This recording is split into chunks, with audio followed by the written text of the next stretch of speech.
Uncle Iroh once said, "Life is sometimes like a dark tunnel. You may not see any light, but if you keep moving, you will find yourself in a better place." Oh boy, this is going to be a tough video to make. I've already been crying for a little bit making it, but let's do it. Hello Internet, welcome back to Jams by Jyesh. I'm Jyesh, and today I want to talk about the perfection that is the song Leaves from the Vine from Avatar: The Last Airbender. This is a pretty significant song in my life from one of, if not my favorite cartoons of all time. And with the live action show coming out, I think it's important that we talk about the significance of this song, particularly because the song appeared in the live action version already. This is a song with so much meaning and history, and there's so much to cover. So I'm definitely not going to be able to tell you everything about this song, but I'm going to do my best to tell the story of this song. Spoiler alert for Avatar: The Last Airbender, but if you're on this video, you probably already know that. And if you enjoy, like, comment, subscribe, all that good stuff. And without further ado, let's get into it. So now, Leaves from the Vine is from Season 2, Episode 15, Tales from Ba Sing Se.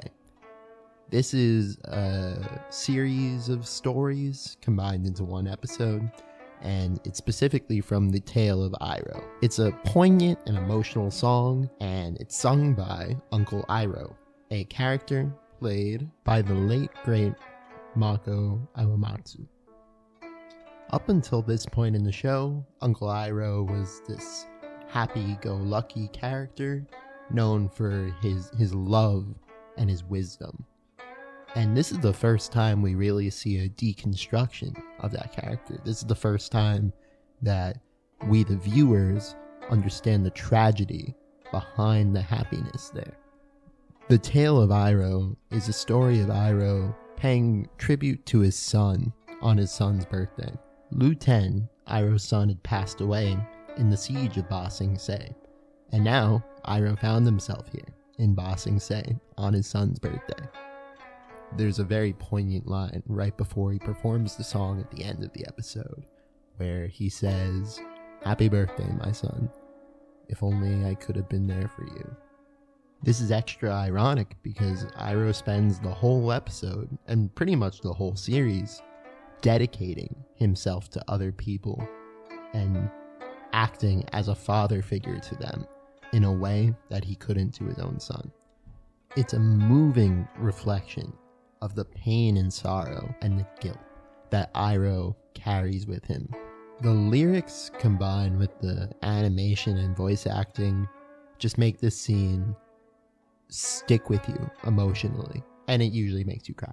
It's in fact become iconic among its fans for its ability to make people have that strong emotional response and highlight the depth of Iroh's character. It's just the epitome of the storytelling and nuance emotionally that Avatar: The Last Airbender brought to the table.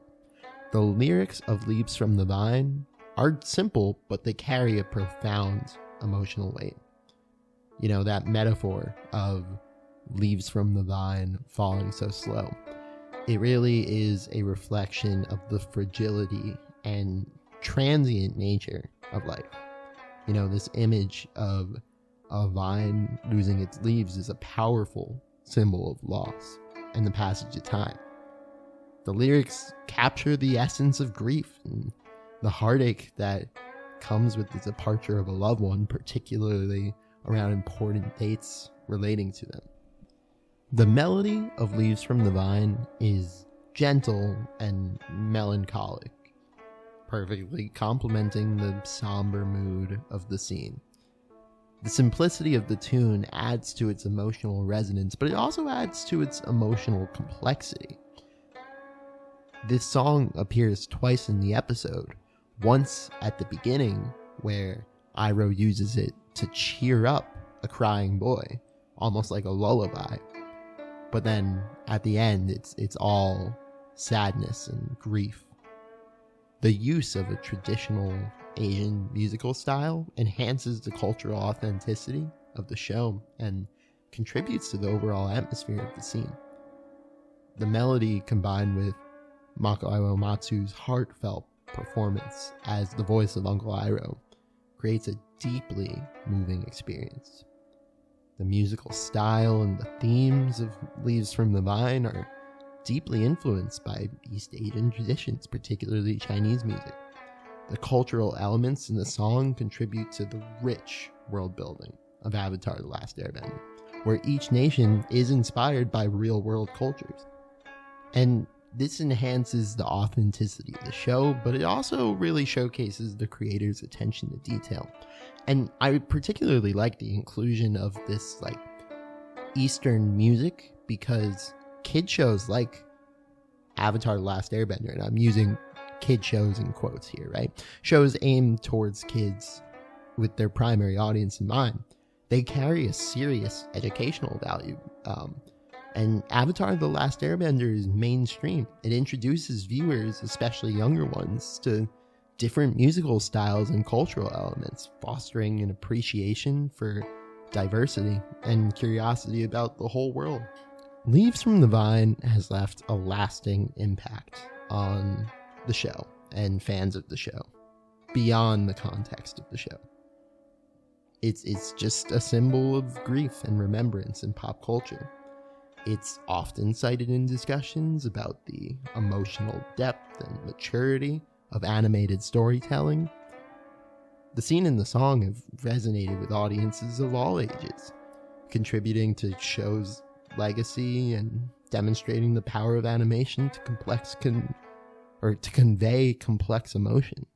If you look it up right now, you could find hundreds of reactions of people crying to this episode of all ages on YouTube. The emotional resonance of Leaves from the Vine has led to its widespread recognition and appreciation. And it's not uncommon to find fan art, tributes, discussions dedicated to the scene like this one, and even cinematic style covers of it. It's really something special. It's become a touchstone for these sorts of discussions and coping with loss. Now, I touched on it before, but I'm going to go a little more in depth, right? The story of Iroh, in the tale of Iroh, is he helps a little kid who's crying, then he helps these teens, and then he teaches this young adult who tries to mug him respect and owning up to his mistakes and learning to trust himself when no one believed in him. Iroh helps each of these people, representing each of the stages of life, because we see this older Iroh taking pleasure in having helped these people. We feel like he was a good father, and he wishes he could have been wiser enough to avoid the war and help Luten avoid the war and be alive. When translated, the inscription on the letter from Luten says, "General Iroh, I will see you again when victory is obtained. Your loyal son, Luten." These were probably the last words Luten ever said to Iroh. And the fact that he kept this on himself this entire time he's been with Zuko on the run is a testament to the undying love that he has for his son. My favorite interpretation of this song is actually that Zuko becomes the little soldier boy. He goes on this big journey, and him and Iroh part ways, and Iroh gets imprisoned, and they are separated emotionally and physically. Eventually, the little soldier boy does come marching home, just like Iroh always wanted his son to. Now I think it's time for us to touch on the real life story behind this song. The voice actor for Uncle Iroh was Mako Iwamatsu, as I mentioned before, and unfortunately, this is the last thing that he ever recorded for this show before he passed away from esophageal cancer. Singing the song was actually physically hurting him and emotionally, knowing that his time was coming to an end.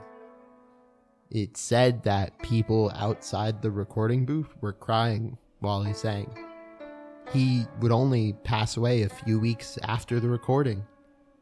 And because the episode was yet to be animated and aired at the time of his passing, the studio wanted to do something in memoriam to him.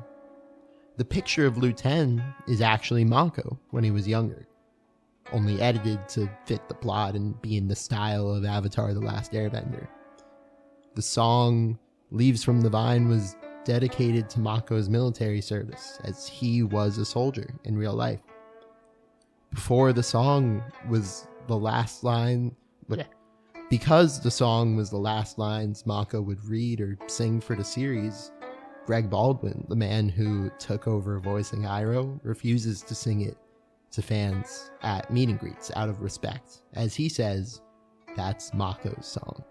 In The Legend of Korra, the sequel series to The Last Airbender, one of the main characters is a firebender named Mako.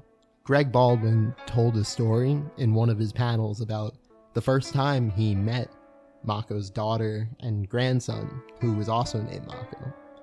It was his first time ever recording for the role after Mako's passing, and they wanted to sit in for the recording. Greg was super nervous because he wasn't sure if he would do the voice right, and it was in front of Mako's daughter, so he was worried that Mako's daughter wouldn't like it. And as they were listening, apparently, Mako's daughter leaned back and closed her eyes. After the recording, she thanked Greg and said that the voice was so spot on that she was able to hear her father's voice and feel as though he was in the room for a moment. And that is the story of Leaves from the Vine from Avatar: The Last Airbender. It's touching, it's sad, and yet it stuck with me for all these years, and it sticks with a lot of people. This was a challenging video to make, but I'm glad that I did it, and I hope that you all remember to appreciate your loved ones, because you never know how long everyone is around for. On that note, I hope you all have a great day. All right, bye-bye.